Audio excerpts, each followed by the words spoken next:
On l'entendra probablement pas si tant ça, mais j'ai tellement gâché de podcasts à cause de Go, man. Hey, c'est tellement de la merde. C'est tellement de la merde de filmer dans un gym, bro. Sérieux, c'est correct? Bonjour à tous, bienvenue sur le Momentum Show où est-ce qu'on se pète des codes sur des coins de bureau.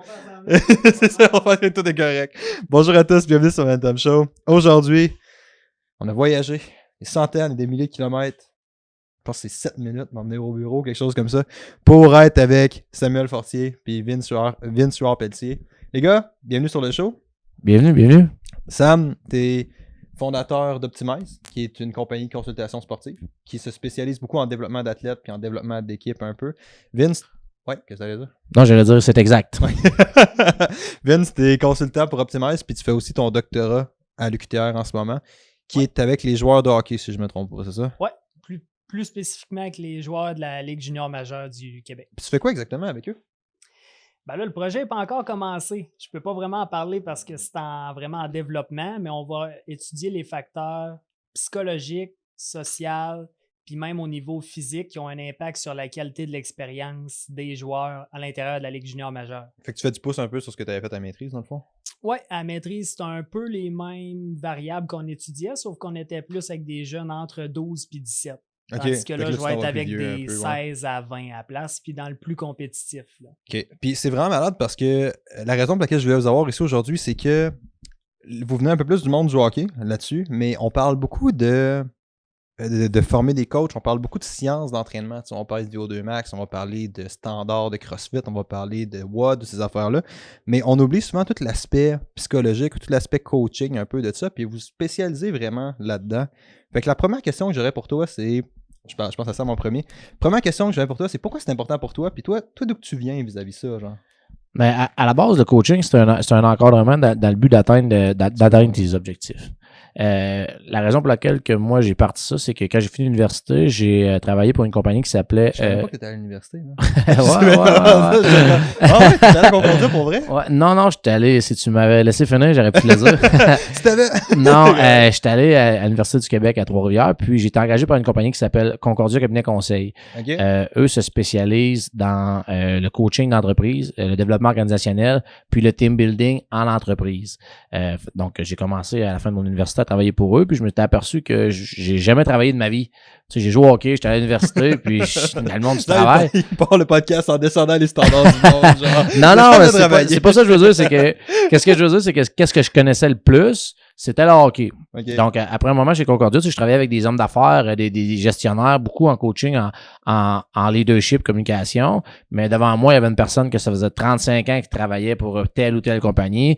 Puis c'est moi qui le coachais, puis j'avais jamais, exemple, je travaillais, il est cadre pour une compagnie de construction, mais moi, j'avais jamais utilisé un marteau de ma vie. Donc, au niveau de la crédibilité, parfois, ceux avec qui je travaillais, ils mettaient en doute ma crédibilité parce que j'avais jamais travaillé, puis il y avait raison aussi. Mais la raison, qu'est-ce que je connais le plus, moi, c'est le hockey, le sport. Donc, j'ai transformé le modèle d'affaires, puis je l'ai apporté dans le sport. Donc, pour coacher les joueurs de hockey ou n'importe quel jeune, de n'importe quelle discipline, que ce soit la natation, le cyclisme, n'importe quoi, les jeunes surtout, parce que je me suis spécialisé là, avec les jeunes. Donc, moi, c'est ça que je fais. Dans le fond, on regarde avec les jeunes. Comment tu décrirais ça, mettons, simplement? C'est quoi que tu fais avec tes jeunes? C'est vraiment, on regarde ensemble, c'est quoi l'objectif. Puis, moi, je dessine un chemin avec eux pour savoir comment ils vont atteindre cet objectif-là. Grosso modo, là, on fixe des objectifs à court, moyen, long terme, puis on trouve la façon de s'y rendre. C'est ça comme ça. C'est l'état présent, comment se rendre à l'état désiré. Parce que c'est souvent un problème, ça aussi, avec n'importe quel type d'objectif. Je pense, on peut rester dans le monde du CrossFit, dans le monde de l'entraînement en général. C'est comme, je veux faire ça, je veux faire un muscle-up, je veux faire tant de muscle-up, mais t'as comme juste la destination. T'as comme pas vraiment...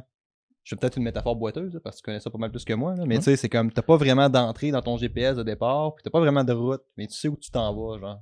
Puis c'est un peu ça que tu dis, je pense. Oui, exactement. C'est avoir les objectifs. Tu te dois d'avoir les objectifs, mais nous, on va travailler sur le processus. Comment les atteindre, ces objectifs-là? Tu veux courir un demi-marathon, un marathon, tu veux faire un muscle-up. Bon, mais il y a un chemin à prendre pour ça.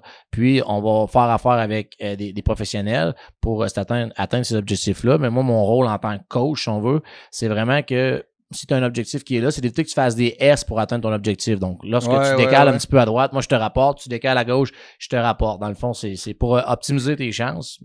Une des raisons pour laquelle la compagnie s'appelle Optimize. C'est pour optimiser tes chances d'atteindre ton objectif le plus rapidement possible.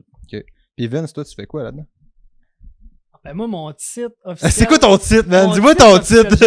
Vas-y, c'est quoi ton titre, Vince? Consultant en encadrement parental. Sauf que... Sérieux? C'est ça ton titre pour vrai? Ouais. Hey, t'as vraiment un titre badass, man. Ouais, c'est un bon titre, ouais. J'ai pigé dans le chapeau un titre, finalement, c'était bon, celui-là. Mais ce que je fais principalement pour Optimize, c'est vraiment de créer du contenu sous forme de conférences ou d'ateliers qui vont servir aux parents pour qu'ils encadrent mieux leur enfant à l'intérieur du sport organisé. OK, ouais. Puis là, on tombe dans une pente assez glissante sur c'est quoi l'encadrement parental ou l'encadrement externe via ça, tu sais. Oui, c'est ça. T'sais, tout ce qui est... je viens d'un background qui est d'entraînement, de nutrition, puis là, je suis plus dans la psychologie un peu. Ouais. Fait que ça me permet d'avoir une vue d'ensemble. Le powerlifting, en fait, on dit pas, il dira pas, mais Vince, il y a eu des records dans... C'est dans quel fédé que t'avais des records? T'avais le total. T'avais le dead, le squat, puis le... Il y a une catégorie de poids que j'ai toutes. Là. Ouais. J'ai bench, squat, deadlift, puis le total. Puis dans l'autre, il me manque le bench à avoir. Là. OK. Mais au total, 9 records, mais c'est pas pour ça que je suis là aujourd'hui. Mais quand même. C'est pas pour ça qu'il est engagé chez Optimize. Mais ça l'aide, mettons. On va avoir un bon deadlift sur ton CV, là, des gars. Tu le plugues, là. Non, c'est plus mon habileté à lire des études puis à faire un PowerPoint avec. mais c'est vraiment ça qui est malade, tu sais, parce que ça, on jase particulièrement dans le monde du coaching ou ces affaires-là, où est-ce que c'est beaucoup du terrain, ça devient dur. On avait cette conversation-là, en fait, avant d'aller au resto un matin, tu sais. Juste en rentrant dans le cadre de porte, moi, puis on jasait de ça, puis on se disait, tu sais, man, c'est dur, des fois, de prendre des scientifiques, puis on connaît comme un peu quand même la réalité derrière tout ça, puis la réalité du financement, puis la réalité de la game de publier, puis tu sais, toute la game en arrière de ça. Puis ça devient difficile pour un scientifique de pas sortir du terrain, puis de pas sortir du concret, puis de ce qui se fait, tu sais. Fait que c'est quand même cool que toi t'arrives avec un background scientifique dans un monde qui est très très terrain, genre. Ça c'est hot, là. Ouais, ben j'arrive du terrain. Mon but, ça n'a jamais été de faire de la recherche jusqu'à temps que je décide d'en faire. Ouais. Les conditions en tant que coach, on le sait, c'est pas évident. Puis j'étais un gars un peu plus douillet, fait que je me suis dit comment je peux contribuer. Je suis un gars un peu plus douillet qui fait du deadlift à 500 livres. Mais je suis un gars un peu douillet, là, je suis soft. Là. Je suis douillet, c'est mon horaire. Okay. J'étais un gars de routine, puis on travaillait de soir, fin de semaine. C'était moins mon genre, fait que je me suis dit, je vais contribuer, mais par la recherche. C'est en formant des entraîneurs, des parents, des intervenants. C'est cool, ça. C'est ça. Ça fait mieux avec ce que je suis à l'aise. Puis la raison pour laquelle je voulais vous avoir aujourd'hui, c'est ça, c'est vraiment pour parler du développement d'un coach. On en a parlé un petit peu tantôt, tu sais, on disait que vous spécialisez sur... Vous coachez beaucoup de monde en général, puis on parle de hockey, mais pour les gens qui écoutent, qui viennent un peu plus du monde du CrossFit, c'est quoi un bon coach? Comment tu t'assures? T'as-tu des barèmes? T'as-tu quelque chose pour ça? Ou t'as-tu des... En fait, on a plusieurs formations en tant que coach. Est-ce qu'on a des barèmes?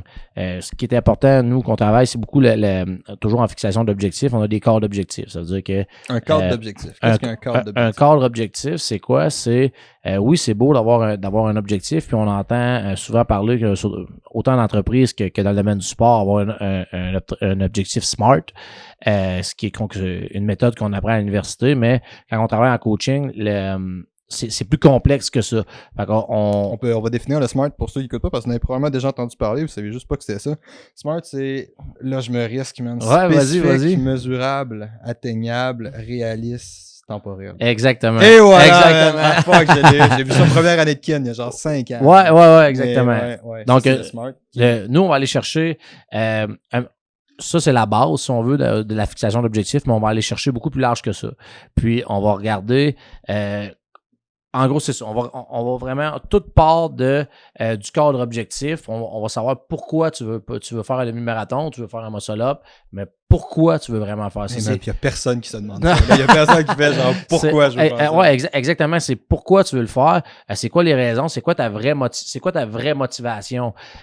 Si la motivation, exemple, c'est pour faire comme les autres, bon, ben nous, on va t'aider à trouver un autre objectif parce que veux pas, un jour ou l'autre, la motivation, si tu le fais pas réellement pour toi, la motivation ne sera pas là. Donc, c'est tout ça qu'on fait autour de l'objectif quand tu arrives dans mon bureau. C'est tout ça qu'on va regarder autour pour finalement trouver c'est quoi ta vraie objectif. Son objectif, c'est de plaire aux autres. Bon, on va t'aider peut-être à plaire aux autres, mais ça sera pas vis-à-vis le CrossFit ou le muscle-up.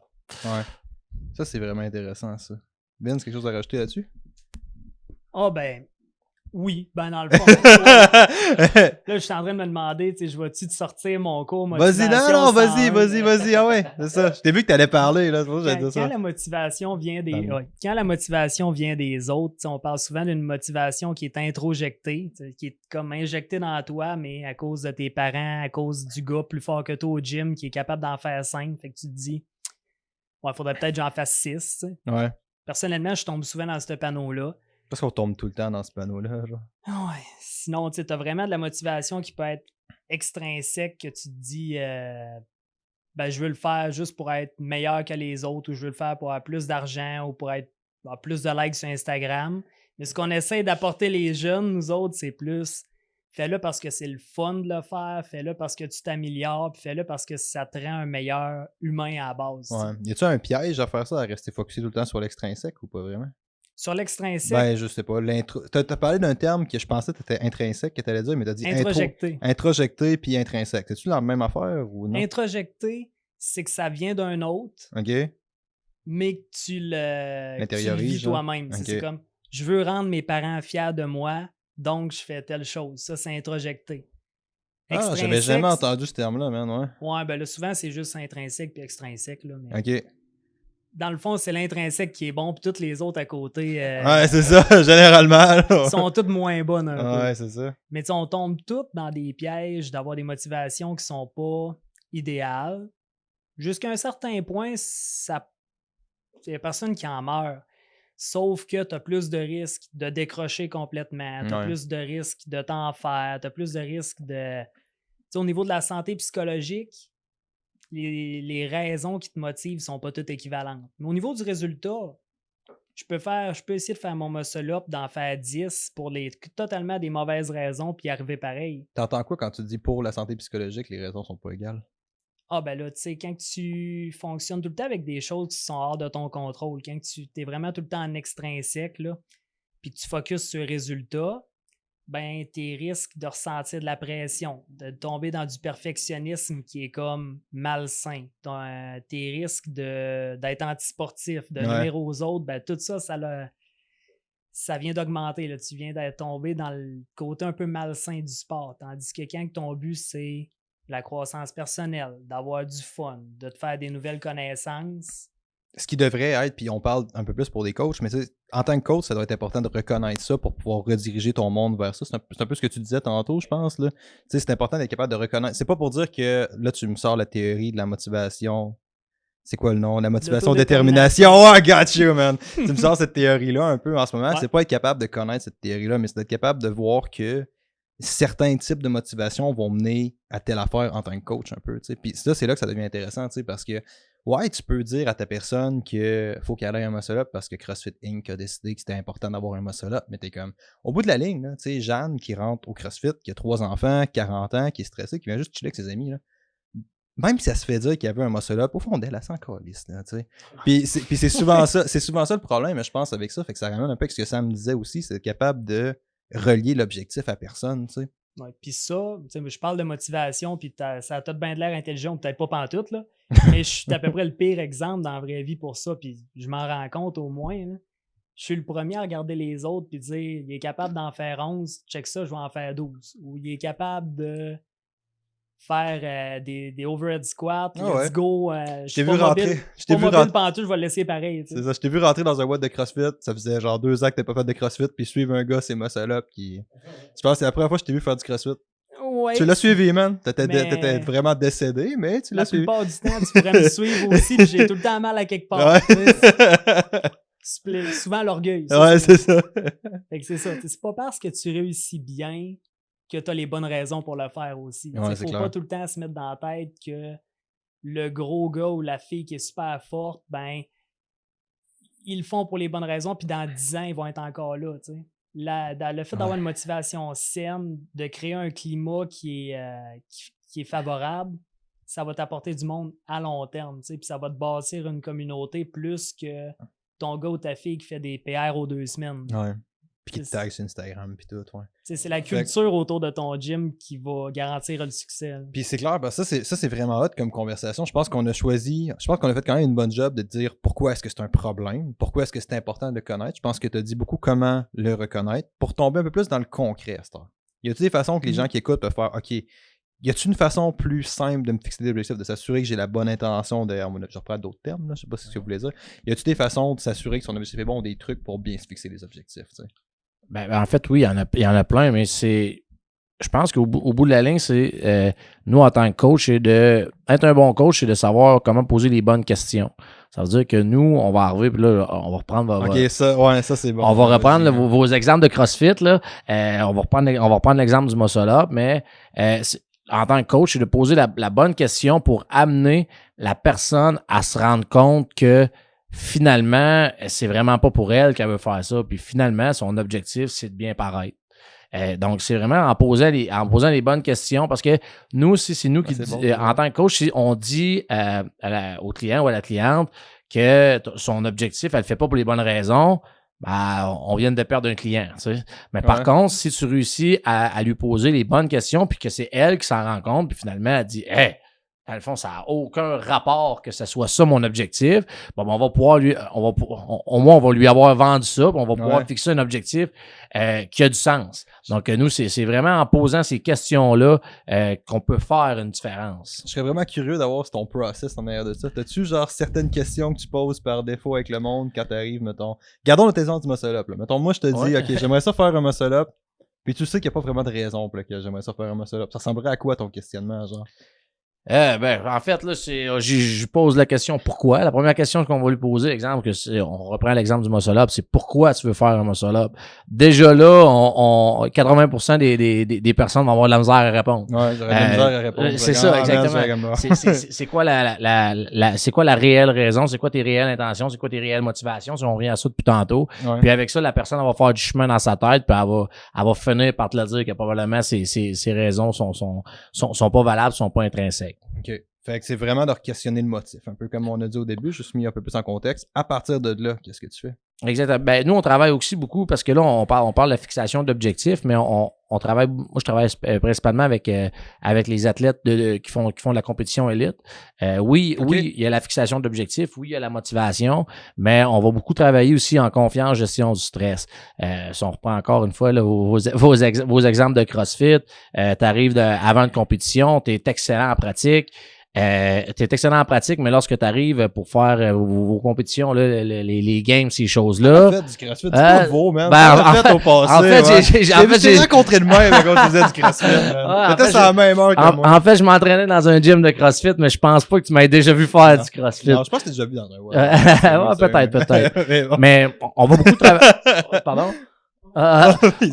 On va beaucoup travailler en gestion du stress mais en confiance. Donc, si tu arrives à une compétition, dans la compétition, puis tu performes pas à la hauteur de ton potentiel, mais c'est le même principe qui va venir. On va poser des questions, puis on va travailler, on va donner des conseils pour que tu sois capable de performer autant en compétition qu'en pratique. Donc, ça, c'est d'autres choses qu'on fait. Là, c'est ça qu'un bon coach, à mon avis, là, doit être capable de maîtriser. Là, doit être capable de savoir quand ton athlète est confiant, quand ton athlète ne l'est pas, quand il est confiant, pourquoi il est confiant, puis quand il manque de confiance, mais pourquoi ton athlète manque de confiance? Parce que là, la confiance, on pourrait faire un autre podcast là-dessus.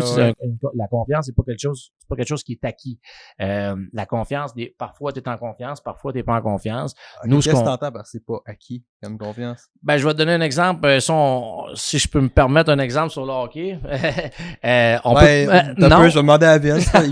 OK, Vince, il a dit oui. On va prendre Sidney Crosby, peut-être qui est peut-être le meilleur joueur au monde, mais probablement qu'au niveau Bantam, Midget, Junior, il est en confiance parce que c'était le meilleur joueur au monde. Mais Sidney Crosby a vécu et vit encore des léthargies où ce qui va manquer de confiance. Le meilleur joueur de hockey au monde, parfois est en pleine confiance, parfois manque de confiance. Mais si Sidney Crosby a une confiance qui varie, ben c'est valable pour n'importe quel athlète professionnel ou n'importe quel athlète de CrossFit. Tu as des semaines d'entraînement qui vont super, super bien parce que tu vas être confiant de faire tes mouvements, faire tes PR, mais tu as d'autres semaines où ce que tu t'es fait mal à l'entraînement, où ce que tu as raté ton coup à 2 ou 3 occasions, que tu sais tu vas avoir en compétition, puis tu as ça à faire, puis ça n'a pas bien été au gym la semaine d'avant, mais ta confiance, ça sera pas optimale. En tant que coach, c'est de faire en sorte que ta confiance, que tu tombes pas trop confiant, donc que ta confiance ne soit pas trop haute, mais que ta confiance ne descende pas trop bas. Donc, nous, notre travail, c'est d'éviter que la confiance elle soit en montagne russe pour nos athlètes. Parce que ça amènerait un effet négatif sur la performance, right? Si oui, exactement. On parle de confiance en soi, on peut rapporter ça dans le jargon scientifique, c'est peut-être le mot qui représente ça, c'est sentiment de compétence. T'sais. Je me sens bon, je me sens fort, je me sens ça accroche pour telle chose. Ben ça dépend de ton contexte. T'sais. Si je prends mon exemple, vous me mettez une barre pour faire du squat ou une barre pour faire du deadlift, la confiance est pas loin du plafond. Ouais. Si je m'en vais puis j'ai 50 pieds de marche sur les mains, confiance, ça vient de descendre à peu près aussi bas que le plancher. Là. Ouais, c'est ça. En tant que coach, c'est bon de reconnaître soit les endroits, soit les moments de la journée, soit les mouvements, les sujets dans lesquels mon athlète va être confiant ou pas. Il ne faut pas se mettre dans la tête. Lui, il est confiant. Ouais. C'est comme Sam, il peut paraître super confiant, nanana. Si on s'en va voir un spectacle de danse, puis j'y demande d'embarquer à la fin, de me faire 2-3 pirouettes, ça se peut qu'il commence à suer un peu puis à être moins à l'aise. C'est ça, parce que c'est là que j'allais avec la prochaine question aussi. Ça, je trouve ça cool qu'on parle de confiance, qu'on parle de comment est-ce que ça peut varier selon le contexte. Je pense que c'est important de le dire. Puis en tant que coach, comme tu as dit, c'est important de spotter. C'est important de savoir que si ton athlète il arrive. Puis on utilise le terme athlète au sens large. Là. Athlète peut être la personne qui rentre dans un WOD. Là. Je ne veux pas dire athlète compétitif. Ouais, allez-y comme vous voulez. Il y a certains mouvements ou certaines situations qui peuvent déclencher une certaine anxiété. Après ça, y a-tu des stratégies ou des façons que les gens... T'as-tu dire de quoi, Sam? Ouais! Mais tu as parlé de déclencher de l'anxiété, puis nous, c'est ça qu'on travaille avec nos athlètes. Nous, on travaille beaucoup avec qu'est-ce qu'on appelle le flow optimal. Le flow optimal, c'est quoi? C'est un cadran versus ton niveau de compétence puis le niveau de difficulté. Exemple, on va prendre l'exemple de Vince qui s'en va faire un squat. Même si 2 ou 3 plates, à 4 plates, je sais pas, t'es rendu à combien, Vince, là? À 5 plates à lever, une vingtaine. Comme ça, ouais. Donc là, on s'entend que le niveau de difficulté est élevé. Par contre, s'il l'a répété 3, 4, 5 fois à l'entraînement, Vince, pour lui, son niveau de compétence est excessivement élevé. Ouais. Donc, si on fait l'axe, lui, il va tomber dans le flow optimal. Mais si on prend l'exemple que Vince est habitué de faire 3 plates, puis là, on lui en demande de faire on lui demande de faire 5 plates, le niveau de difficulté est excessivement élevé, mais par contre, son niveau de compétence diminue parce qu'il n'a jamais atteint ça. Ce qui fait en sorte que là, il va tomber dans la zone d'anxiété. Donc là, ils viennent de perdre son flow optimal, ils viennent de tomber dans sa zone d'anxiété, ce qui va créer un stress, ce qui va diminuer les performances. Le même principe est valable si, exemple, Vince est habitué, on va prendre l'exemple 3 plates, son niveau de compétence est élevé, puis on lui demande de faire une plate seulement. Donc là, son niveau de compétence est au maximum. Son niveau de difficulté est complètement bas, parce que là, il va tomber dans l'ennui. Il ne sera pas non plus dans le flow optimal, il va trouver ça trop facile, donc il ne performera pas. Okay, ouais. À ce moment-là, il n'a pas à performer à son plein potentiel, mais il ne sera pas dans son flow optimal, étant donné que le niveau de difficulté est là.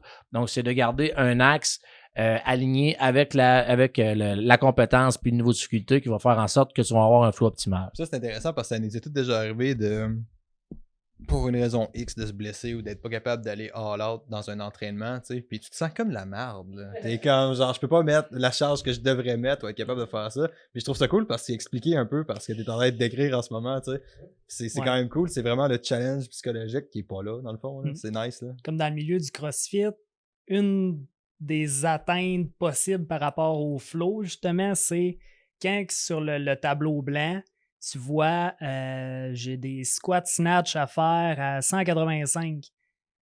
Petit gars qui est juste capable d'en faire à 115, ben là, lui, il tombe comme dans un mini-état d'anxiété, si tu veux. Ouais. Fait que là, il se dit, calique, ouais, je suis vraiment pas bon, dans le fond, tu sais.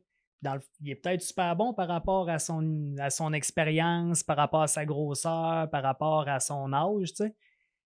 C'est peut-être le point au niveau du CrossFit qui est vraiment à faire attention là, quand on met des charges pas réglementaire, là, mais quand on met des charges sur le tableau, il faut se dire qu'on a des gens qui vont être capables peut-être de faire cette charge-là les 2 mains dans le dos, puis il y en a peut-être que s'ils réussissent un jour à faire cette charge-là, ben ça va être l'objectif quasiment d'une vie, tu sais. Ouais, puis tu sais, c'est important aussi de faire cette séparation-là, je pense, quand on arrive avec des charges RX, mettons, là, qui à la base, ça, c'est un critère de sport. T'sais. Bonne chance pour juger un sport si tout le monde ne compétitionne pas avec les mêmes charges ou avec la même difficulté, tu sais.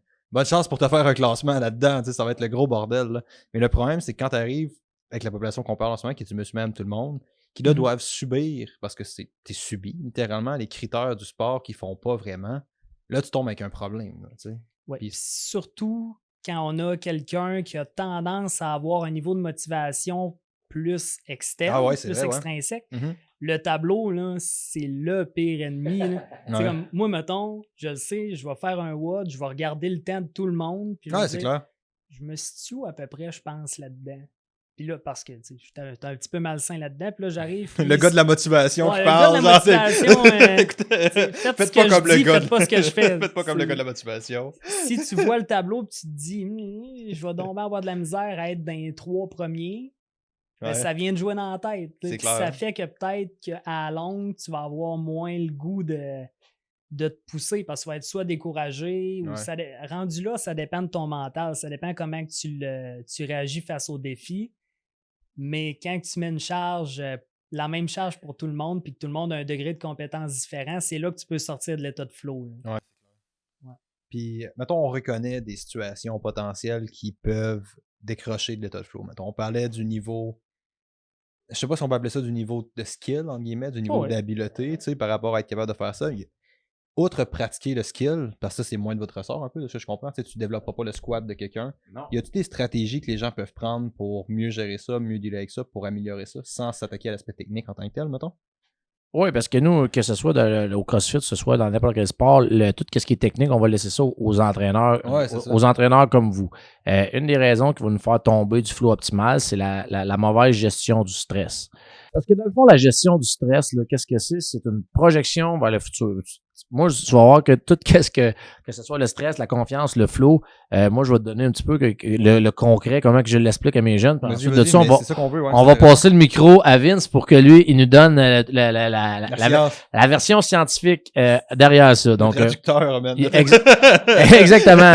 Donc moi, comment que je l'explique à mes clients, aux athlètes avec lesquels je travaille, c'est que la gestion du stress, c'est une projection vers le futur. Donc, ça, nous, on est ici, on est les 3 en haut.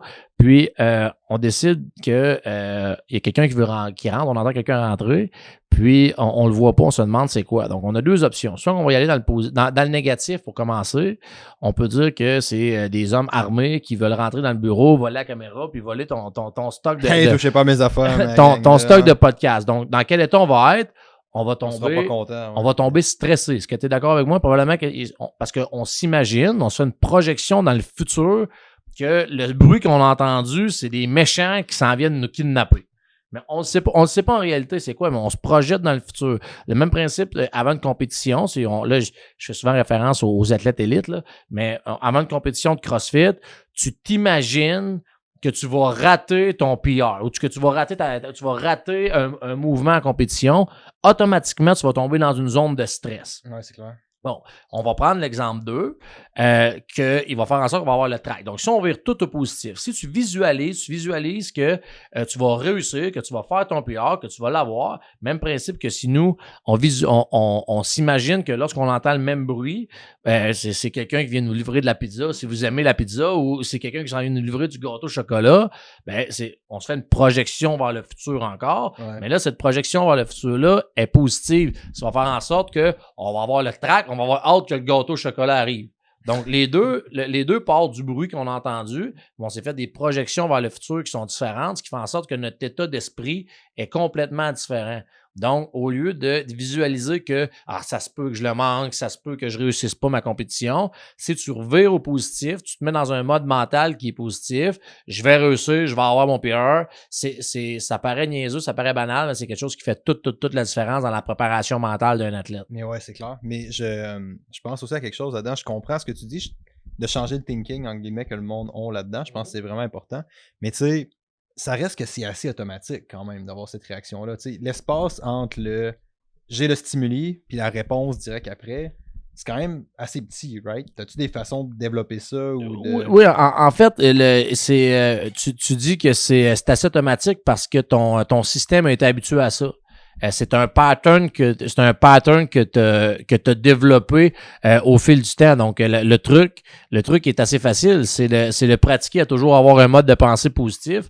Est-ce que c'est facile à faire? Non, c'est extrêmement difficile. Mais le pattern que tu t'es créé, tu te l'as créé au fil des ans en ayant des peurs et en ayant des patterns négatifs. Donc là, c'est de recommencer le même principe que quelqu'un. C'est le même principe que quelqu'un qui va arrêter de fumer.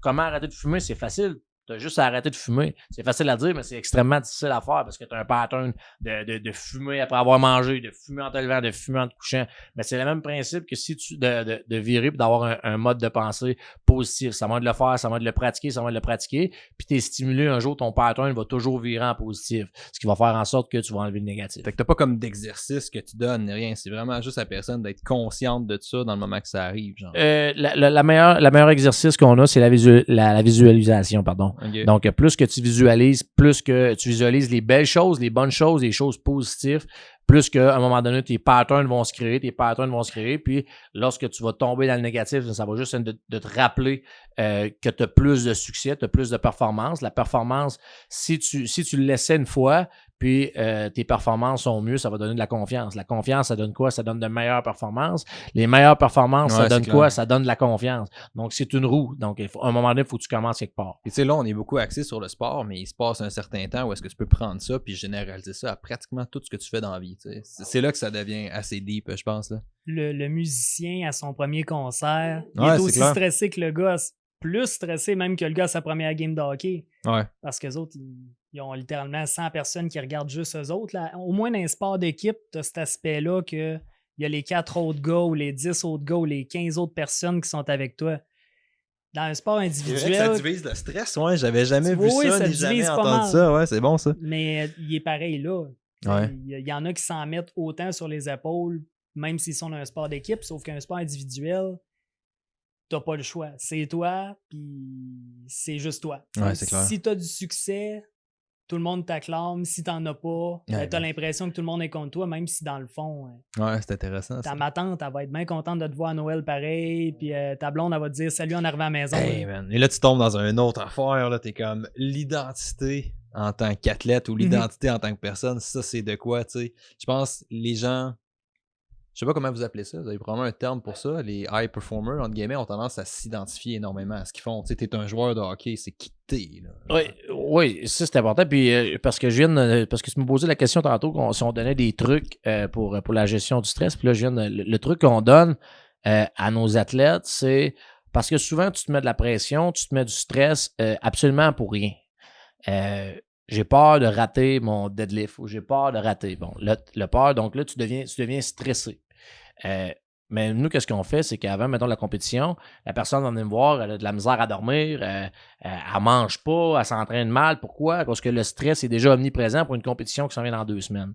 Donc, nous, qu'est-ce qu'on va faire? C'est que moi, je vais banaliser sa gestion. Nous, on va banaliser la gestion du stress. Qu'est-ce qui arrive si tu rates ton deadlift? Ouais. Bien ça, vraiment. Est-ce que tu vas être entre la vie et la mort? Est-ce que ça se peut que tu meurs? La réponse, souvent, ça va être non. Est-ce que tes parents, est-ce que tes proches vont arrêter de te parler? La réponse, c'est non. Donc, finalement, c'est seulement que tu vas le rater puis tu vas avoir une chance de le refaire un jour. C'est comme en contexte. C'est vraiment de mettre le contexte puis de faire voir différemment que c'est seulement une discipline, c'est seulement une compétition parmi tant d'autres, puis qu'elle n'est pas en danger de mort. Donc ça, c'est le meilleur conseil que je peux donner aux athlètes qui ont de la misère avec leur préparation d'avant-performance. C'est vraiment de regarder ça d'un autre œil pour qu'ils s'aperçoivent que finalement, c'est pas grand-chose.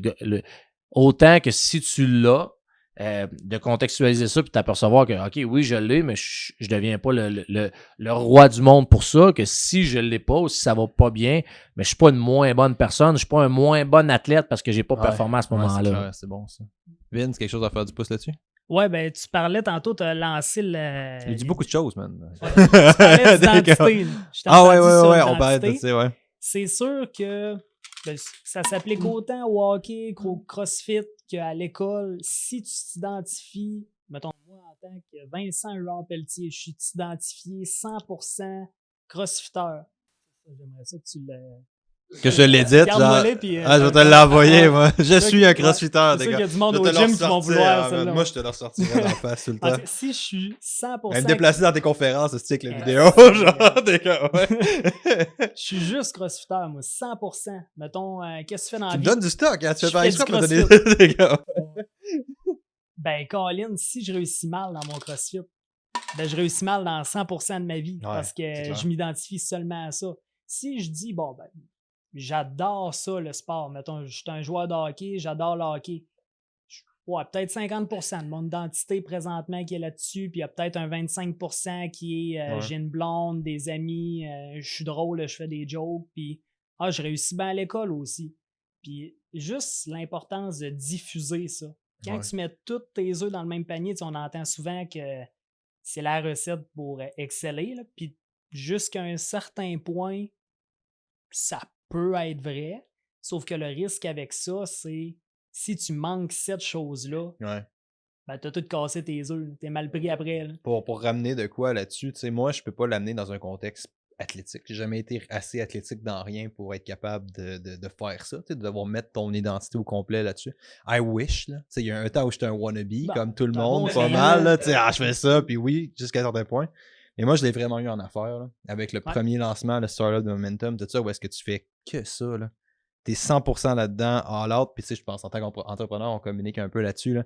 Mais tu sais, c'est l'idée que, man, 80-ish heures semaine tout le temps, c'est bien beau, c'est correct, c'est une grosse partie, bonne chance de partir une entreprise, t'es pas prêt à mettre des heures en à côté. Mais quand 100% de ton identité chie, man, il te reste plus grand-chose, là. Il te reste plus grand-chose après, là. C'est horrible, là, comme feeling, dans le monde du CrossFit, on peut penser, par exemple, à un gars qui est super fort, il est sur le bord de faire les régionaux, tu sais, il se classe, on va dire, je sais pas combien qu'ils en prennent, là, pour, dans le temps, comment ils en prenaient pour faire ça, mais il est à 5 positions des régionaux, on va dire. Ouais. Il se blesse un genou, il est out 6 mois.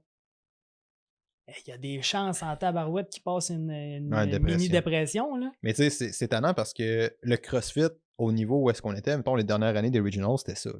C'était, si t'es pas prêt à dédier 100% de ta vie à ça, bonne chance pour aller aux Games. Tu sais, ça arrivera pas, là. Puis c'est ça du sport professionnel jusqu'à un certain point, je pense. T'as besoin de faire ça. Mais comme tu dis, ça peut être vraiment dangereux à faire, je pense. Une fois que t'es rendu là-dedans, ça peut occuper une grosse partie de ton temps. Mais avant de te rendre, je trouve que c'est vraiment irresponsable de tout lancer. Monsieur, madame, tout le monde qui mange CrossFit, qui pense CrossFit, qui dort CrossFit, ou même dans le milieu du hockey, c'est la même affaire, sinon pire des fois. Ouais, c'est clair. C'est mon jeune, il va jouer où? Mon jeune, il joue avec tel gars. Qu'est-ce qu'il fait? Le coach a fait telle affaire. Les conversations de famille tournent tout autour de ça. On pense même plus à l'école. On pense plus à sa blonde qui vient de se faire. C'est juste... OK, ouais. Combien de buts t'as fait la semaine passée? Ben, si tu bases tout là-dessus, ça devient de la tu vas être malheureux longtemps. Il tourne, je pensais qu'il avait arrêté. Excusez. Ouais. Ben, juste pour terminer, là, c'est une des raisons pour laquelle il y a beaucoup de joueurs professionnels dans n'importe quel sport que lorsque leur carrière est finie, ils font des dépressions. C'est parce qu'ils sont adulés par un village, une ville, une région, une province, un pays au complet.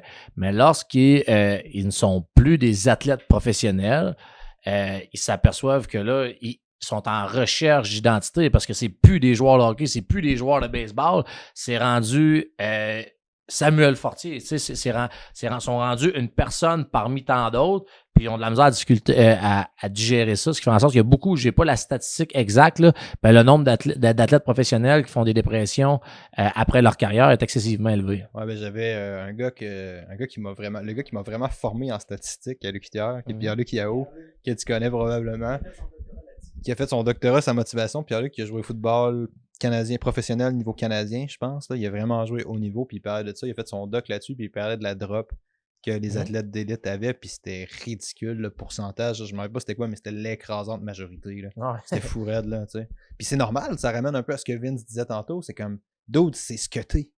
À 100%, genre, si tu perds ça, t'es plus rien. Ouais, exactement. Puis on va parler de l'exemple du hockey. C'est beaucoup mieux que c'était, mais avant ça, l'école était beaucoup négligée. Ce qui faisait en sorte que tu jouais au hockey, mais junior, ensuite de ça, tu jouais au hockey professionnel, mais quand ta carrière finissait à cause d'une blessure à 24, 25 ou même 30 ans, tu étais terminé, tu retournais dans ta ville, mais tu n'avais pas de CV de travail parce que tu n'avais jamais travaillé de ta vie, puis tu n'avais pas d'éducation non plus. Donc là, à ce moment-là, la drop est encore plus élevée parce que là, tu es à la recherche d'emploi, mais là, tu te rends compte que tu n'es plus personne, puis les personnes où que tu te sentais supérieur à eux avant, à cause de ton statut social, mais eux sont rendus comptables, ingénieurs, professeurs d'école, puis toi, t'es une personne normale à la recherche d'emploi. Donc, tu sais, la drop est énorme, ce qui fait en sorte que ça l'aide pas pour la dépression. Non, c'est clair. Okay, ouais. Mais c'est que c'est très, très fréquent en hockey. Parce que, tu sais, c'est comme Vince, il disait aussi... Genre, je suis de l'extérieur, là. Je peux pas dire ça, c'est un jugement, mais je vais pleinement assumer mon jugement, tu sais. C'est comme, en hockey, je pense que c'est, on s'entend, là, les rumeurs sur les papas de hockey puis les mamans de hockey, là, tu sais, je pense que c'est particulièrement fréquent, là, on s'entend, là. Fait que ça devient dur de pas penser que c'est le même, tu sais. Tu te fais mettre de la pression fucking constamment depuis que tu joues genre novice, là. T'es comme, tu sais, comment les boys, là. Ouais, Vince va pouvoir enchérir là-dessus, mais... Tu fais la pression suite au hockey quand il y a... Ouais, mais par expérience, j'avais la même opinion que toi avant de travailler dans ce domaine-là. Oui, au hockey, les attentes des parents sont excessivement élevées, donc ce qui fait en sorte qu'on en a parlé un petit peu tantôt entre nous, ce qui fait en sorte que exemple, on va reprendre, tu t'es supposé faire la catégorie élite. Tout le monde dit que tu vas jouer dans cette catégorie-là, puis tu te fais couper, puis ton père est plus déçu que toi en tant que jeune. Mais c'est sûr que tu vas avoir de la misère à gérer ça. Mais pour revenir à ta question, pour avoir travaillé, je travaille également, on parle beaucoup de hockey, mais je travaille avec des personnes qui font de la natation, qui font du badminton, qui font du tennis. Mais les parents, c'est parce qu'il y a beaucoup plus de parents de joueurs de hockey. Mais peu importe, les yeux d'un parent, c'est impossible d'être objectif. Puis il y a beaucoup d'attentes, que ce soit dans n'importe quelle discipline, les parents mettent beaucoup de pression à leur enfant. Puis si tu vas aux Jeux du Québec, tu vas aller regarder du badminton puis de la natation, mais tu vas voir que les parents, ça chiale autant après les arbitres qu'au hockey. Ouais, ça doit. Ouais, t'as raison. Il y a définitivement un facteur nombre, je pense. Là, t'as raison. Il y a une plus. Ouais.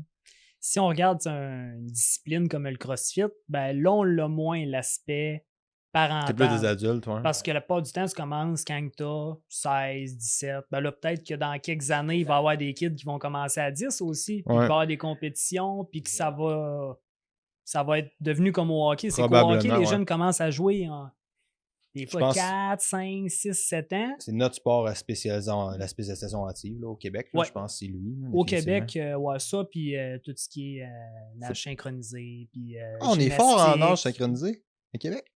Non, mais il y a de la spécialisation là-dedans, mais on est fort aussi. On est très fort aussi. Là. Ah, je savais pas. Puis gymnastique, t'as été fini à 18. Ouais, non, gymnastique, c'est ça, ouais.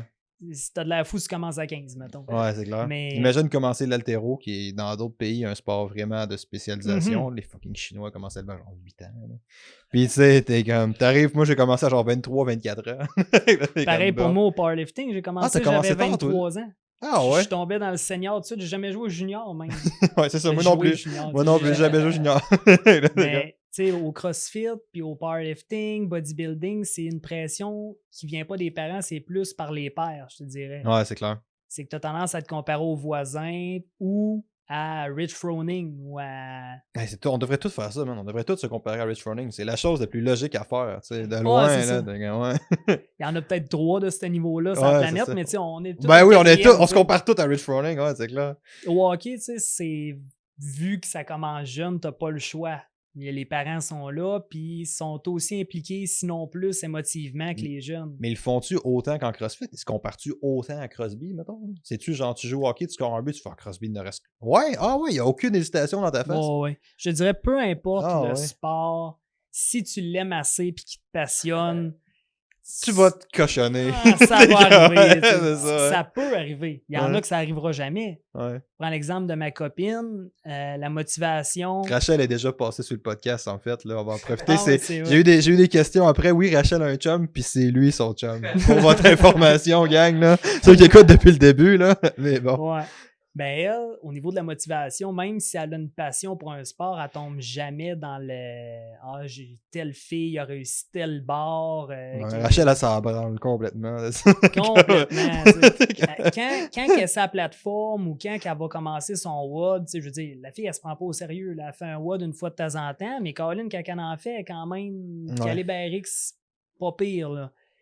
Ben, elle, c'est l'exemple de regarde, je prends un pas en arrière, c'est-tu si important que ça? Oui, tu sais, je veux me dépasser, je veux devenir plus fort, je veux devenir plus en forme, mais est-ce que c'est au détriment de mes relations? Est-ce que c'est au détriment de mon corps? Elle va tout le temps choisir la solution mais à long terme. Rachel aussi, un truc qui a diffère, je pense, beaucoup par rapport à surtout le monde qui rentre dans le CrossFit, c'est que Rachel, c'est une technicienne. T'sais, Rachel, elle aime ça quand les lifts sont beaux, quand tout est parfait, tu sais, tout. Fait que ça, c'est con, mais ça a tendance à mettre un certain frein à son intensité par défaut. N'importe quel athlète qui va avoir du succès devrait avoir. Ouais, c'est vrai, ça. Ceci étant dit, on sera pas comme ça. Non, c'est ça. Mais c'est vrai. Charlotte à Rachel qui le fait bien, mais non, nous autres, on fera pas ça. As-tu bien levé ma barre? Ouais, ok, good, on passe au prochain. Mais c'est pas, hey, as-tu bien levé? Qu'est-ce que j'aurais pu faire de mieux?